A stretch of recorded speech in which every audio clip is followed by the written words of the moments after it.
When the Market Authority started, our first budget was $378,000 to produce this event that is the largest event in the state in terms of economic impact. As I sit here today, we are a $9 million budget and operating budget, and one of the most significant impacts I feel like that I've been able to bring is this past legislative session receiving an allocation of an additional $9 million to make physical improvements in our downtown, to the infrastructure of our market district, to really improve the environment in which we all work. I grew up in Henry County, Virginia, actually from Ridgeway. My father worked for Bassett Furniture for 36 years.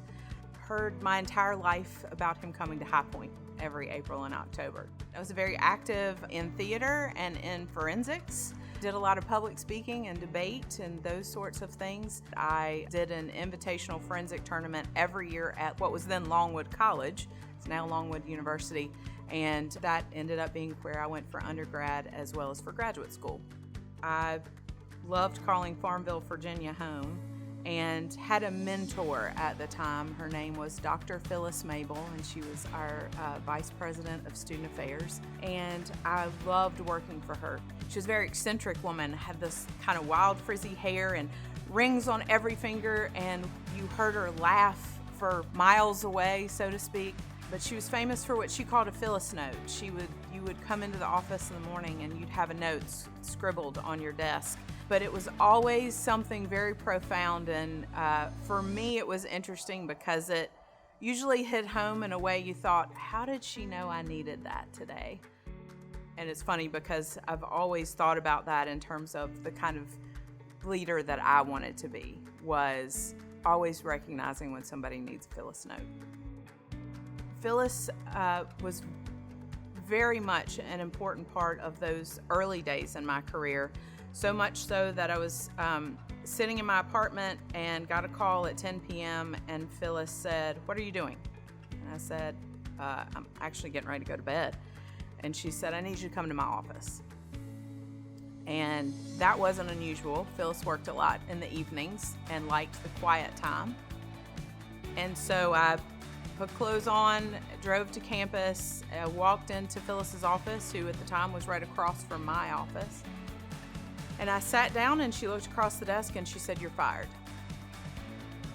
And I immediately started thinking, what did I do? This is horrible. She's fired me. And she said, "The world is bigger than Farmville, Virginia, and you need to see it." And I still get upset thinking about it. But she said, "If I don't fire you, you'll never leave," was the one time I've been fired. I would say the other person, if I think about who makes me who I am today, the other is my mother. She's very intuitive, she's very wise, and I would say she's probably given me the advice that I follow the most in my life, which is to follow my gut. And so I always hear her sort of in the back of my mind when I'm making a decision. So I continued my career in youth-serving nonprofits, actually moved to High Point after that and worked for communities and schools for about 5 years. In doing that, I worked closely with a previous mayor named Judy Mendenhall, who ultimately started the Market Authority. And so pretty quickly made the leap to work with Judy at the Market Authority, and that was in January of 2002. So I've been here ever since. She has the organizational skills of General Eisenhower invading Normandy. She has the diplomatic skills of Madeleine Albright dancing with the Argentine Prime Minister and keeping all these egos at a High Point market in check and happy, or as happy as can be. And she's also High Point's keeper of secrets. Ultimately, I think what this job has done for me is sort of bring together all the things I love. It is a city that I didn't grow up in, but I very quickly feel like is more home than home in many cases, and allows me to sort of sit at the center of something really important, not only to High Point, the Triad, but to our state. Market brings $6.7 billion to the state of North Carolina. We are an important cog in the wheel of economic development in this state.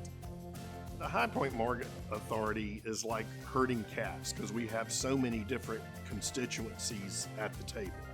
Normally, a market has one landlord that puts on the market. Here we've got over 100 different showroom buildings, almost 100 different landlords. We've got the city of High Point represented by the mayor and the city council invested in this market. And then we've got the exhibitors, the reps, the brick and mortar retailers, now the designers coming to market, and the community cares deeply about how market's put on and how it's done. She somehow conducts that orchestra quite brilliant. It is an amazing honor that the reps recognize the work of not only me but our organization, because there is a mighty group of people who are working very hard every day to make sure those things are in place. In some ways, while I would love for folks to know that our team is behind this, it also makes me feel really good that when you maybe don't know that we exist, that might be okay.